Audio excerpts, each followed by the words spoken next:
What is going on, everyone? Welcome to yet another episode of the Shock Factor podcast, where I have a very exciting one for you this week. Because this week, if you know me, if you followed me on Twitter, you know that I personally think pirates very cool. Now, when I look at the deeper meaning of what a pirate is, and you think about what they've done, not as cool, but like the cartoonish depiction of them is like cool guys on the high seas. I like that version of pirates, like the mini golf guys. But when I'm talking about pirates, I'm talking today to an ECU pirate who, in terms of being an ECU baseball pirate, is phenomenal. In terms of being a nautical high sea pirate, I would argue he's doing a pretty poor job because you think of pirates, you think of these bad guys who are taking stuff away, they're taking treasure, storing it for themselves. But this week, we're talking to ECU's first baseman, Carter Cunningham, who's doing a phenomenal thing called Home Runs That Help. He is giving money to a local hospital in order, in accordance with donations for each home run that he and his ECU teammates hit. When I spoke to him, the number I believe they had officially given away or officially gotten to was $17,000 for the season. But that number is only going up, and I think it's reached the $18,000 mark since we've talked. But Carter has a really cool recruiting story and just an awesome story about his journey in the college baseball world, where he starts off at one school. Here's, hey, maybe you will have more success if you go somewhere else and try to go somewhere else. And he does that. And he finds his success at ECU. And it's been really fun to watch him compete. But of course, we love when guys are good at baseball, but we love it more when good guys at baseball are good at being people too. So without further ado, we're going to have a short break from one of our sponsors and then get right into it with Carter. Have you heard of the 2025 Soldier Tank BB Core baseball bat by Soldier Sports? This isn't just any bat, it's lighter and hotter than any of its predecessors. This is thanks to its infused alloy technology that allows an ultra big, ultra hot sweet spot. Crafted from over 2.5 years of research and development, the Soldier Tank is the perfect blend of speed and power. Designed for both power and contact hitters, it features a formula for success. Speed times mass times impact equals extreme power. I've seen it swung. Even the mishits have juice with the Soldier Tank. The bat is priced at an incredible $311, which is well worth it, in my opinion, to be swinging the top scoring BB Core bat ever. They're selling out fast though, so head over to soldiersports.us to secure yours today. Carter, how are you doing today? I'm good, man. How about you? I'm doing great. I'm very excited. I've wanted to talk to you for a while, and I want to start off with the first question because the way I contact people, the way I operate, I'm not a very official person. I typically just DM people. And I went to DM you, took me a second to find you, had to look for Barter Bunningham. So Yeah. that nickname is something you've had for a while. I see ECU people tweet at you all the time, and it's like, look at what Barter's doing. Where did that nickname come from? Yeah, it started my freshman year of high school. I was in freshman history class. I'm walking into class and I sit down. There's this like big senior just in my freshman history class, which immediately it was a little intimidating. And we get to talking. He's like, "What's your name?" I'm like, "Carter." His last name Cunningham. He's like, "Now you're Barter Bunningham." So I was like, "Yes, sir." I was like, I got it." just And then just I think roll like with it. a year later, I like ended up changing my Instagram name to that, and it's stuck with me. Everybody here calls me it. A lot of my buddies will either they'll call me Bart, Barter, like whatever. I'm good with whatever. Yeah, and a senior in freshman history. I'm sure he's a doctor now, so he's really moved on Yeah, he's strong. got to be. He's got to be in a lab right now somewhere. Yeah, in the lab, working on new nicknames for other people. That's maybe he's a professional nicknamer. He found his calling in freshman history class. That should be a profession one day. Yeah, I'm with you because like for me, I go by Big Donkey from time to time, and like obviously my name's Steve. My birth certificate doesn't say Big Donkey, but Yeah, that all started because sophomore year of high school, I changed my Twitter name to something stupid someone called me one time, and now here we are. here we are. Yeah, it works out. It's a very weird process, but part of working out for you and getting through that high school process was getting recruited and making your decision to go to Gardner Webb out of high school. Yeah. And so what was that recruiting process like for you? There really wasn't one for me. I had, I mean, I grew up in Northern Virginia. I always wanted to go to like UVA, like, just a great program, Virginia Tech, even William and Mary, like just some solid programs in Virginia that I knew I wanted to go to, but I just wasn't good. Like bottom line, uh, my sophomore year of high school, I was 5'5", like a buck 60, soaking wet. And then and then obviously that sophomore summer going into your junior year, that's kind of like the big recruiting summer for baseball. And I grew a little bit, but like it wasn't until like my spring of junior year where I finally hit the growth spurt, finally got to 6 feet tall. So there was some painful growing pains, some nights where I'd wake up in a lot of pain, but it was worth it. And then by senior year, I was finally like 6'2", 6'3", still scrawny, skinny, but my only two offers were Gardner Webb or George Mason out of high school. And so George Mason was like 20 minutes down the road. And I'm like, I'm not going. I'm not going to a school 20 minutes down the road. I'm going to go to a school that's 7 hours away. That's Um, fair. as any high school kid would. And this story is pretty funny, but so freshman year, COVID year, I'm like pretty sure I'm gonna start like opening day like as a freshman. Like I don't know how college baseball works. I've had a really good fall, really good spring season, and I'm like first game I'm like in a 3 hole, and I'm like okay sweet, like this is pretty cool. And then like the 17 games that we got to play that year, I just hit 3 hole all year. And we had a lot of seniors on that team that came from Florida JUCOs, and they were like, COVID hits, season gets canceled, and they're like, dude, you got to get out of here. I'm like, what are you talking about? Really? Yeah. I yeah, I was just like, I was That's shocked. I was like, insane. I didn't know what to say. I was uh, like, what are you talking about? Like, I'm 3 hole, like, I'm good for the next 3 to 4 years, like, whatever. And they're like, no, dude, like, go Florida JUCO. The baseball down there is crazy. You'll get recruited out of there. Um, I was, I mean, I went for it. I went to Florida Southwestern Hmm. sophomore year. My best friend growing up, the Agnos family, you know them, the Yeah, good Zach group, and good Jake. group. Yeah, great group. So Jake was pitching at ECU. I don't know. I guess I was still in high school, but Zach and I would go to his games. We'd watch him on TV. That was like my first exposure to ECU. I was like, dude, this place is sick. Like 6,000 people are coming to watch Jake pitch every Friday night. Like, I want to do this one day. Then Zach commits there. And then so before I stepped foot on campus at JUCO, ECU offered me, and that was my only offer at a JUCO. I committed on the spot. I was like, yeah, that's exactly where I want to go. So that's how I ended up at ECU, but it was a pretty wild adventure.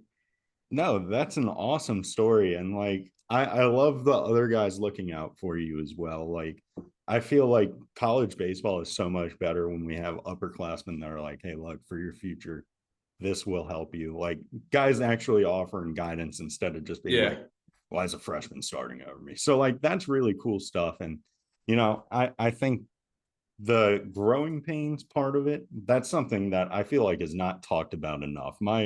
I got all my growing done really early. I did it in elementary and middle school, yeah, which made me look like the weirdest eighth grader in the world. But it hurt like hell all the yeah, time, man. Just like your shins. That's where it was for me, at least, because my yeah. torso is comically short. Um, but I would love to see that senior from your American history class now seeing you, where it's like, that's not the kid I told he was Barter. Like that guy Yeah, looks no, way different. no, It's like, no I doubt. wonder if he gives you a new nickname now. I mean, you've cemented Barter Bunningham. Like that Yeah. seems like it's going to stick. But it's always interesting to see that. Yeah, yeah. Those. I mean, there was nights where it was the shins, it was the knees, it was like I don't know, somehow like my torso, dude. It was Yeah, painful it's sometimes, but was it really is growing pains. Like yeah.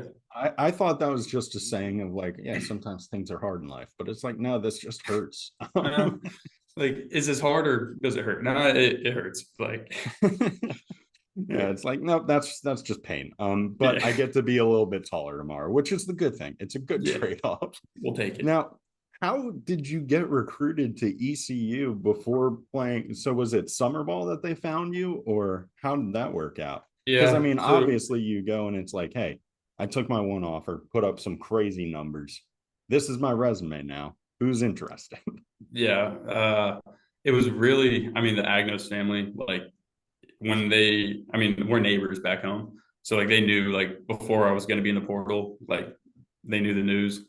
Um, and as soon as I enter the portal, they immediately like first thing they do is text Coach Galvin like, "Hey, this isn't the 5'5", 160 sophomore anymore. This is like 6'3", 200." Like he's always been a good player. He's always had the fundamentals, but he was just always undersized. So hey, maybe take a look. Because Coach Galvin was at a lot of our summer ball, like travel ball tournaments to see Zach. Like we played on the same team growing up, so he knew who I was. He was just like, The no shot over stars, there. baby. Was it the Yeah, stars? yeah, it's the stars. It's the stars. Represent, baby. Yeah, and he was just like, there's no shot I'm ever gonna recruit that kid. But I mean, shout out to the Agnes family. They got me just my foot in the door, and then we had it was the Northern Virginia Collegiate League Summer Ball League during COVID, which people Mm-hmm. were like, "Are we allowed to be doing this?" Like, yada yada. There's so many rules behind it. Mm-hmm. Like, it was only Northern Virginia players, which, by the way, it was a good league because there was so many great players during that time. And I ended up playing for we were the Night Owls, uh, and I think we went like 21-2 that season, by the way. Uh, but I had a great summer that summer, so they were able to see some video at least, and just some stats and hopping on Zoom calls with them and just sending them video and all that good stuff. And I mean, it was probably the most unique recruit they've ever had. Uh, they just threw a dart at me, and like I said, as soon as they offered, it was like, yeah, I'm going to ECU. Oh man, no, that's awesome. And for Yeah, me, I remember that Northern Virginia League. I think I almost played in it if I wasn't working at State Farm. That took me away from it, unfortunately. yeah, But I did want to talk to you about summer ball because you've played in some very cool places. First of all, you played with the Charlottesville Tom Sox, which yeah. Shout out I love Charlottesville. Charlottesville. Good spot to be. Spending summer there when you don't even have to do school, way better spot to be, in Oh, my opinion. oh, easy. Now, now, when you were there, though, you were with a couple of your ECU teammates. So, what was that like? Because I never got the experience to actually play with someone I went to school with for whatever Yeah. weird reason. That's a great question because as you know, I was with Trey Savage and Wyatt Lunsford Shankman, two of the nation's top players right now, pitchers. And first day we get there, so Wyatt gets there a day early. There's two rooms. One has twin beds set up maybe 5 feet from each other on the floor. The other has a master bedroom with a king size bed. Wyatt gets there day one. He takes the master bed. Trey and I are sleeping 5 feet from each other all summer on twin beds on the floor. And I'll tell you what, I got to know Trey Savage pretty well that summer. Just the I don't even know the stories I could tell. Just like it was a blast. It was an absolute blast. Trey was awesome. Wyatt was awesome. Getting to play in Charlottesville was like an unbelievable experience. The whole Tom Sock community, the UVA community, as you know, just like I mean, they're a baseball town, and it was probably the most fun summer I've had playing baseball. I don't have any doubt saying that. That's totally fair. Charlottesville, phenomenal place to be. So, when I first transferred to UVA, I had to do what I called fat camp. They said it was summer school. Either way, I lost like 30 pounds during it. So, I think it was fat camp. Yeah, Where I had to show up over summer and just condition. But I was so bored because it was like me, a couple of freshmen, which that's great. They're fun to hang yeah, out with, learn a lot from them. But the rest of the time, it was like, what do I do? So yeah, I was just going to Tom Sox games and like hanging out with people on the Tom Sox. And I was just yeah. like, why don't I play for you guys? Like, this seems Yeah. pretty fun. Yeah. Dude, it was Now, awesome. another place you've played summer ball was the Bethesda Big Train, which Mhm. the Bethesda Big Train organization is one of my favorites that I've played for. It's absolute chaos. Whatever kind of it's kind of whatever goes, and you end up winning a championship at the end of the summer. So Yeah. what was your Big Train experience like? Same thing. I mean, it was another really fun summer, except for I had a host family, but it was a 50-minute drive from my house. So I kind of bounced back and forth from being in a host family to just driving home. It depended on like how late the game was. I'd text the family and be like, hey, coming over tonight. Like whatever. They were super, super convenient and flexible with me. But this past summer was awesome. I got to play with Dixon Williams, he's our second baseman right now because Starling's out, but third baseman. He had a phenomenal summer. Somebody asked me like, what did you take away from playing in Bethesda? And I was like, Dixon Williams is really good at baseball. That's a good takeaway. Yeah, that was my takeaway because I got to see firsthand just his ability because he was a freshman that he just didn't have the opportunity to play last year, which is being at ECU that happens. But no, my time in Bethesda was awesome. It was Sal Calan. You played for Yeah, Sal. love Like Sal. Love so, the Sal. One of my Colangelo favorite family. Italians. Yeah, 100%. The Colangelo family is huge in Northern Virginia. So I played for. He was my night owls coach in the Nova League, and I wasn't scheduled to play summer ball, but I'm like sitting at home after a season ends, and I'm just like, I have to go back for fat camp. I was like the senior that the coach wanted around the freshmen to kind of like shape them. But I'm sitting there for a couple of weeks, and I'm just like, I was bored. I was like, Coach, like, can I call up Sal? Like, he'll let me play. I'll play a couple games. I didn't stay the entire summer. I was there for like a month. But I ended last season pretty like on a hot streak. I was like, I'm not ready to be done playing. So I hit up Sal, and Sal's like, we got a game tonight at South County. Why don't you show up? I think like first AB, I went like dead center, and all these guys are like, "Who is this kid?" It was Dude, like, that's the best. That uh, like I still remember to this day. I can't remember the name of the field, but it was when I was playing for the Big Train, and Logan Farrar, he went to VCU. He was yep. built like just an Oh yeah, absolute house. he was my trainer. Really? Oh my So goodness. part time, yeah, But he came down and everyone was like, "Oh, we're getting a guy who played in the Cape for a week on a temp contract. Now he's coming to us." And everyone's like, "Well, what's he like?" First pitch he sees like a 5,000-foot grand slam, and I was like, yeah, "Okay, that's why yeah. he's That's gonna here." play. Yeah, that'll work. That'll I once definitely work. Fun fact about Logan, I saw him. I mean, he was like sort of my. He was. I have a trainer back home, but he works out at the same like facility as us, the Colangelo facility. Um, Him and Brian Mims were doing like a bench Whoa. contest, and Logan put on 335 and did it for 12 reps. I was Yeah, like, that seems right. what Like just happened? I never confirmed with him if it were true, but there was a rumor on our team that VCU didn't want him to lift weights because he got too big. Where like it was actually concerning how strong he was. Brian Mims, another great callback. Yeah, UNCW Seahawk, just a yeah, legend. dude, he's Just the goat.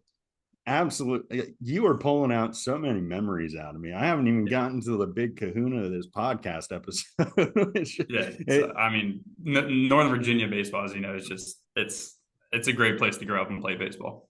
It really is. And it's a great and tight knit community. I'm pretty sure if I sent Sal Colangelo a text this summer, because they aren't playing right now, and was like, hey, can I get an inning of work? He would probably find a way to make it work because that's the type of person he is. No, he would. He would. Now, I just alluded to it, but one thing you're doing this season that's been really cool has been homers that help. So, can you talk us through that a little bit? Because I love home runs. I love home runs of any quality. I even liked when I gave them up, I would turn into a fan and be like, oh, that was a pretty cool one, if I'm being Yeah. honest. But these are home runs that do good for others are even cooler. So, what's this about? It started. This really started back around Thanksgiving, Christmas time. I'm at a networking event through ECU. There's this guy there. Like, I'm just you know how like networking events are, they like you just stand and like look around awkwardly. So I'm Yeah, like, it's like the middle I'm school dance. yeah, I'm pulling one of those, just like looking around, and I see this guy. He's like staring at me. I'm like, do I know you? Like, keep staring at me. He's like, no, but I know you. Like, I'm at all your games. Like, my son's a big fan. And he's like, what do you want to do? I'm like, I got no clue.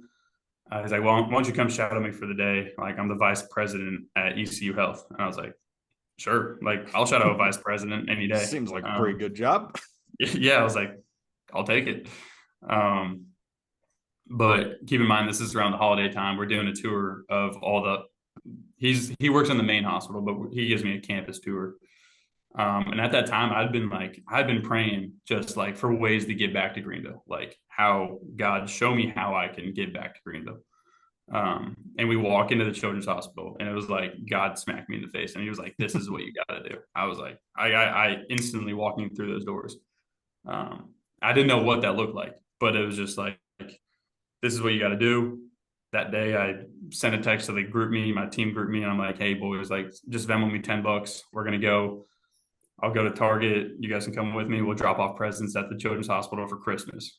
Um, and we spent probably 2 hours there dropping off presents, hanging out with the patients, their families, just all those sort of things. It was a phenomenal day. And the hospital was like, these families, these kids, they're going to be talking about you guys for like a month. And I was like, sure, like whatever. But we were talking about that visit for a month. Like it had such an impact on our team that it was like, how do we stay involved?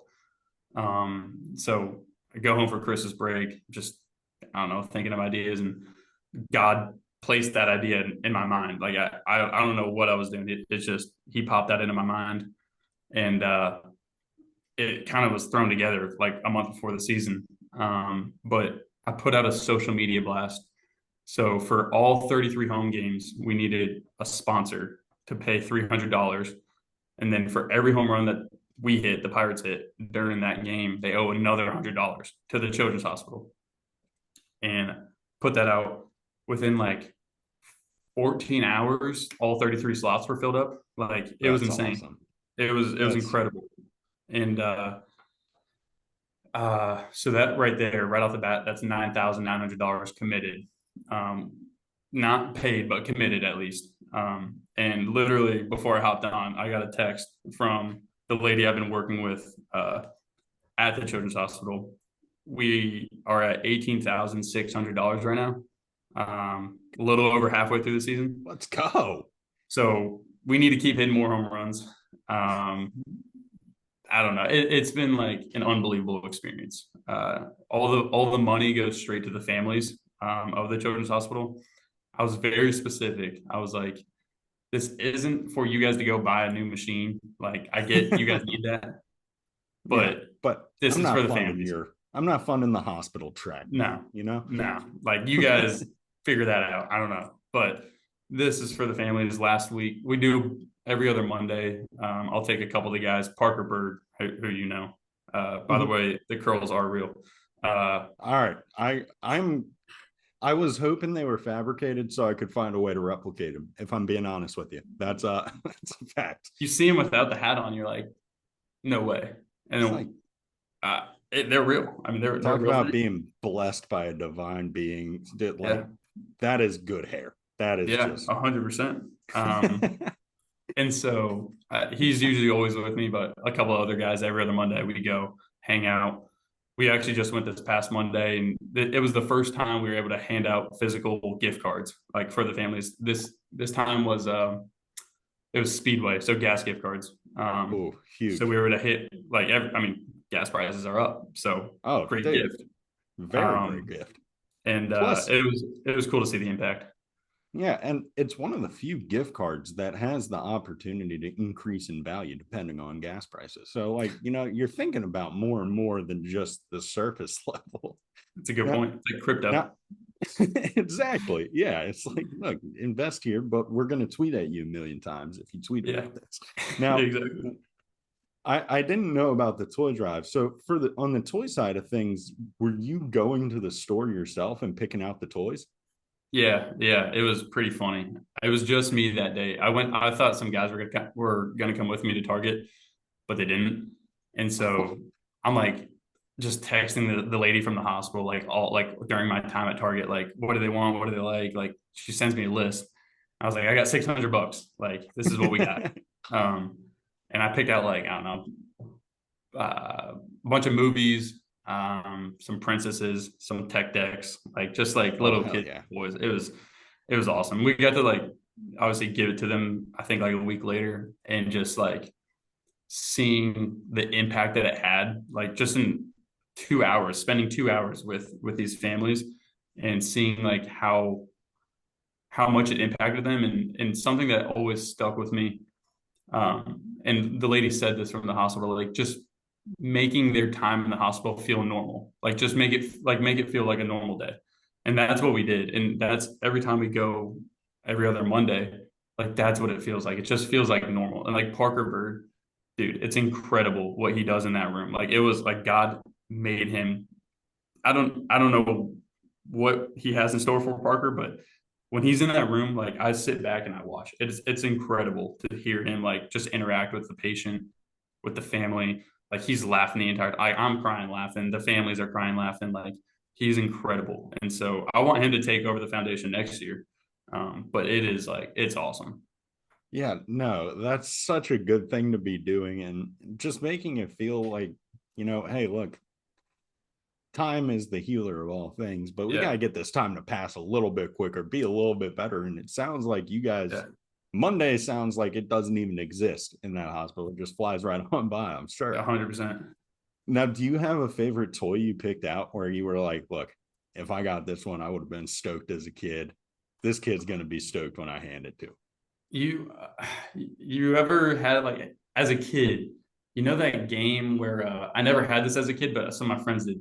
Like you would place the basketball like on the little thingy and you pull it back and flick it like into the hoop. Mm-hmm. Like I picked out a bunch of games like that. It was like there's like a hockey game like that, a basketball game, and I think like some sort of baseball game where like you had to time up the ball. Like that to me as a little kid was like what I always loved to do, obviously. But that was a big hit that day. You know what was a huge hit was what's that game where you're like describing the person? Oh, guess who? Yeah, guess who? That was like the biggest hit, and like these kids were like beating us that day. It was like I was trying to win, and like I couldn't like beat these kids. I was like, dang. Look, I think if you want to beat the kids, what you got to do in this instance is make a ECU NIL baseball. Guess who? You got 37 guys or however many guys are on college baseball rosters these days.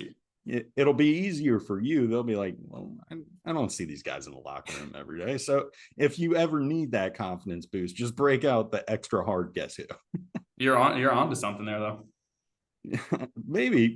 Who knows? Who knows where the brain's taking us? Yeah, Now, Now, with Parker being there and all that, that's just such a cool thing to talk about and to see. Of course, like his story in itself is absolutely wild, but the way he's responded to it, and like to me, the most impressive part of his story is everything that's been after it. So, what has it been like just being there as a teammate to witness that? Because obviously, it's an insane situation. yeah. I think sometimes I take it for granted, honestly. Like I think like Parker and I are like we're homies that like I like don't even comprehend like yo, he was just on the MLB network a week ago. Like like that's sick. Uh but being around Parker, it's been I mean it's life-changing stuff.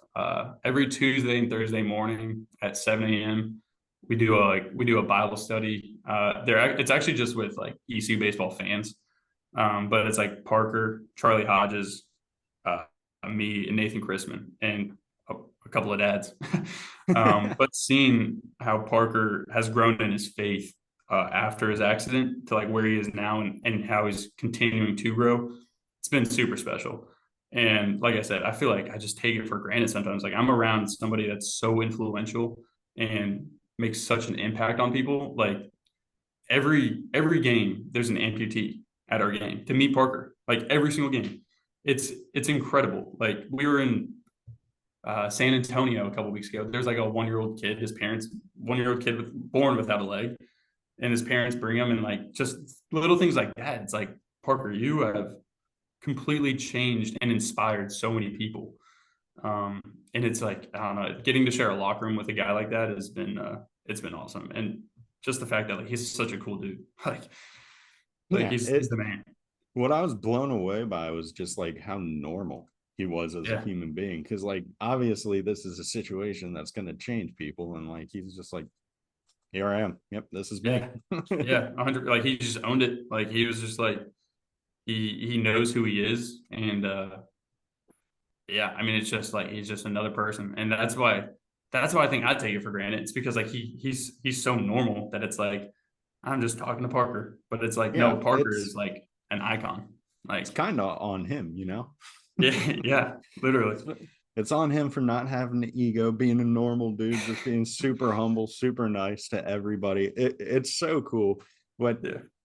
I can't thank you enough for taking the time out of your day to join us here, Carter. I'll let you get back to your busy schedule because, of course, this is the weekend. You got a big weekend coming up, and that I don't want to distract you from. But Yeah. Carter, thank you so much for what you do for college baseball, for hitting cool home runs and making sure that the home runs are going to a good cause. Yeah. No, I appreciate you for having me on. And Now, a short break from our sponsors. Baseball barbecue started when a broken grill fork and a cracked bat came together to make the perfect grill tool. Now, Baseball Barbecue makes patented bat handle barbecue tools and cutting boards that are licensed for the best teams in college baseball. Fun and functional, Baseball Barbecue products are perfect for casual fans and serious grillers alike, and a great way to out tailgate your rivals.